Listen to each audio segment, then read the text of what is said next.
Hello, and welcome to Pro Wrestling Weekly UK. This is Manners here, and this is my top 5 favourite WCW performers / wrestlers of all time. Obviously, I've got to throw down for WWE's sake. There you go.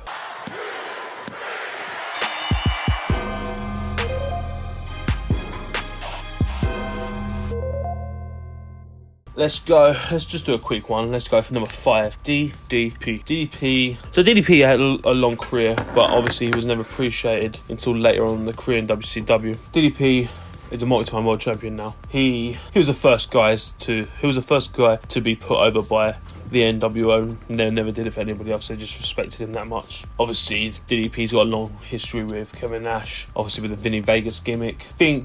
I think DDP should be one of someone's favourite. He's probably the most underappreciated. Obviously, the Diamond Cutter at the time was the most over move in the wrestling business. I think DDP is a guy that we should all look up to. He didn't get into it young. He wanted to be a professional wrestler. He worked hard. People said he wouldn't make it. He still did it and still tried. And now he's a multiple-time champion, and he's in the Hall of Fame, for fuck's sake. So the man was right. The man has to be someone's favourite because it's just what he did. Number 4. Obviously, we are doing a WCW favourites list, yeah? So make sure, obviously, you understand why I've chosen Bill Goldberg. Obviously, I'm not the biggest fan of Bill Goldberg in the WWE stages, but in WCW, it was something so different. So WCW didn't make many stars. What I mean by that is every star they had was already made a star from a different company. Bill Goldberg was one of the only wrestlers they brought in. This is pretty to do with Bill Goldberg as well, if you think about it, and his gimmick and the way he acted in the ring and the way he moved around in the ring. Goldberg was the only guy to ever come out of WCW thinking, yeah, I did well. That was my first job. I did very well. I don't need to wrestle anymore. I made enough money, and he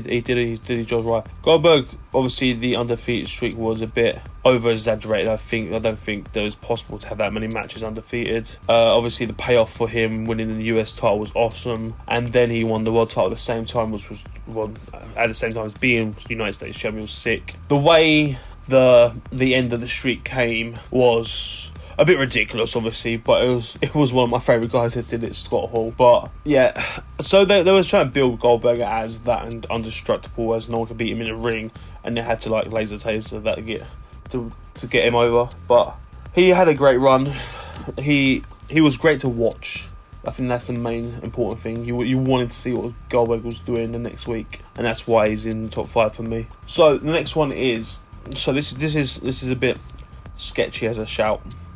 I've gone for the Outsiders, so it's not a wrestling favourite, it's a tag team, but them as a collective group, the way they come into WCW, they changed, well, everybody knows they changed the wrestling history forever with money and contracts and everything like that, but they moved a lot of eyes from the WWF to the WCW, or WCW, as they always say, the hillbilly town. But these guys are the reason that we had a Monday Night War, and the reason why we all love wrestling at the time, because they were always trying to overtop each other.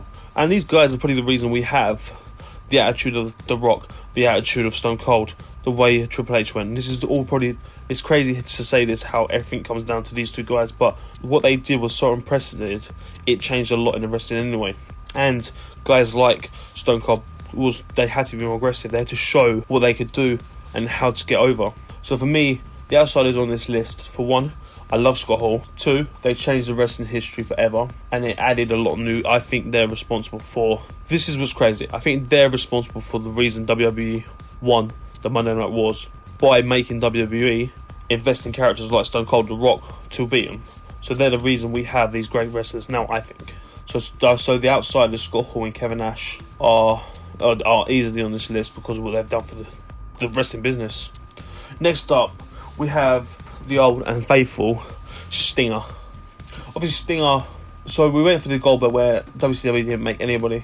Sting made himself. Obviously Sting was back in the days of the NWA. He was also a tag team partner of Warrior before that as well, which was crazy. And then he obviously won his one title in 1991. Or was it 90? I can't remember. Against Ric Flair. Obviously one of my greatest wrestlers of all time. Sting has had a really good career as the Surfing Sting, I think they call it, until the gimmick went a bit sour with the NWO and stuff like that. So he reinvented his career as the Crow gimmick, the Sting we all know and love now. And obviously, we didn't see Sting wrestle for a year but we saw him on TV for how crazy is that? Like, thinking about that when the NWO run was happening, and we still all loved him. I think Sting, with he's charismatic, he's enigma, like Jeff Hardy. The imagery and gimmick of what you want to see Sting doing, and when he finally pounces, you want to see it happen. And it added a lot to TV, and obviously when the big payoff come when he won the title was amazing.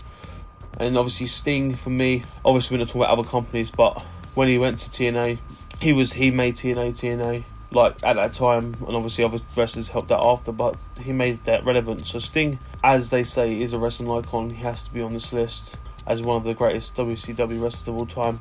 Next up, we have the one, the only, the man, Ric Flair. Ric Flair is the GOAT. He is the greatest wrestler of all time, in my opinion. I will never be argued against it. That's just the way it is. Rick has won everything. He's won everything everywhere.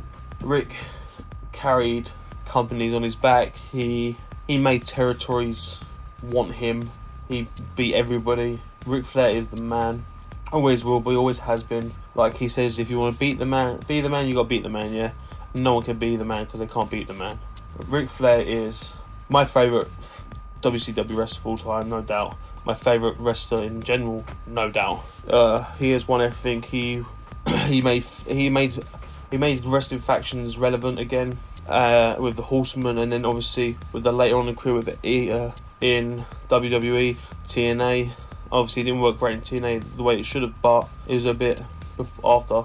But Ric Flair has done everything everywhere. He went to WWE. He conquered WWE, became the world champion, went back to WCW, helped these guys out. He made Sting relevant as well. He made everybody relevant. Ric Flair is my top favourite WCW wrestler of all time / wrestler of all time ever. That's just the way it is. Woo!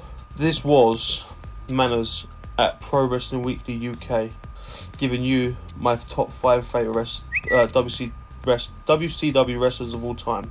Hope you guys enjoyed. Make sure you like, subscribe, turn on the notification bell for more Pro Wrestling Weekly content. Peace.